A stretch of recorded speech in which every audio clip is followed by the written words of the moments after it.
Today, we're taking a deeper dive into the situation at Limestone Correctional Facility. Serious security lapses left unchecked.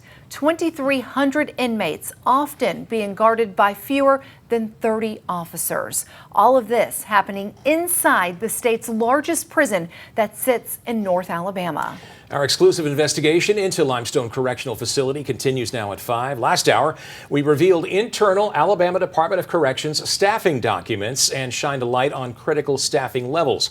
Now, senior reporter Matt Croschel continues his in-depth investigation into the crisis at that facility. And Matt, you spoke with two ADOC current employees at Limestone, and they detailed major flaws in the security that's supposed to keep some of the state's most violent offenders locked inside. Yeah, Marie, the details they revealed are troubling. Gates not functioning properly. We reviewed more documents, and these employees allege ADOC administration knows about these flaws at Limestone and that security, but they have failed to address the concerns. So these whistleblowers called us as a last resort to get something changed before it's too late.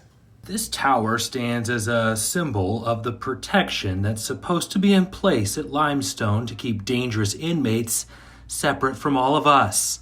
But the only tower at the facility hasn't been manned for years. It's not a matter of if someone is going to escape or if an officer or a contract worker is going to be killed. It's just a matter of when. We're protecting this ADOC employee's identity because he says the leadership is actively trying to figure out who is exposing information they don't want you to know about. Current staff members detailing security lapses caused by the critical staff shortages and an aging facility where some vital security elements are not always functioning properly. The mandatory patrols around this prison's exterior fence call for 2 trucks staffed with people 24 hours a day, but sources telling me they're struggling to staff just 1. Limestone is in a dire need of assistance at this point, and no one is willing to give us assistance in the higher levels of our department. They don't want to give us assistance. It's almost like they want us to get hurt or they want us to fail. It's just getting scary. It's important to note, hundreds of people live within a few miles of that prison. There's also a school nearby, and I'm told there is a special team that could be requested by the warden to help out during critical staffing shortages. That team travels around to all the state's prisons to support prison staff on the ground.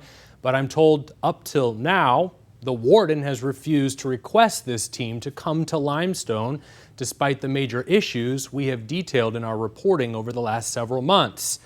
Now, we did bring these troubling allegations to ADOC for a response, and we requested a sit-down interview with Commissioner John Hamm. And within the last hour, the Department of Corrections issued a statement saying that they consider any reports on security staffing numbers to be a serious security risk. That information is restricted, they say, to maintain a safe environment for staff, inmates, and the public. Commissioner John Hamm gave us a statement saying ADOC is passionately committed to recruiting and retention efforts, and our on-site hiring events are critical to those efforts. We've coordinated marketing and advertising strategies to help promote these events through all media platforms. That was the response from headquarters after our first report at 4. I'm Matt Croschel, Way 31 News.